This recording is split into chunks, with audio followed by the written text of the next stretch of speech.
হে আল্লাহ, হে রাব্বুল আলামিন, তুমি আমার পরিবারের সবাইকে ভালো রেখো। আমার শ্বশুর শাশুড়ি সন্তান স্বামী সবাইকে তুমি ভালো রেখো, সুস্থ রেখো। কোনো বিপদ আপদ কোনো কিছু যেন ওদেরকে ছুঁতে না পারে। হে আল্লাহ, হে রাব্বুল আলামিন, তুমি তো জানো আমি কোনো অন্যায় করিনি, ভুল করিনি। তাও কেন তুমি আমাকে এরকম শাস্তি দিচ্ছ আমি জানি না। কেন তুমি আমার এরকম একটা পরীক্ষা নিচ্ছ?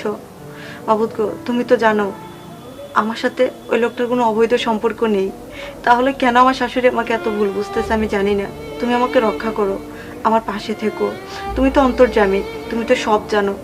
তুমি তো জানো আমি কোনো অন্যায় করিনি, কোনো ভুল করিনি। আমি সৎ আছি আর আমি এভাবে থাকতে চাই। আমি জানি না, আমি জানি না তুমি আমার কোন পরীক্ষা নিচ্ছ। তুমি আমাকে শক্তি দাও, ধৈর্য দাও। আমি যেন তোমার দেওয়া পরীক্ষায় সফল হতে পারি, তোমার দেওয়া পরীক্ষায় উত্তীর্ণ হতে পারি। তুমি আমার পাশে থেকো, আমি যেন তোমার দেওয়া সব পরীক্ষায় নিজেকে উত্তীর্ণ করতে পারি। মাবুদ গো, সব মানুষই তো ভুল করে, আবার তাকে তুমি একটা সুযোগও দাও শুধরে নেওয়ার।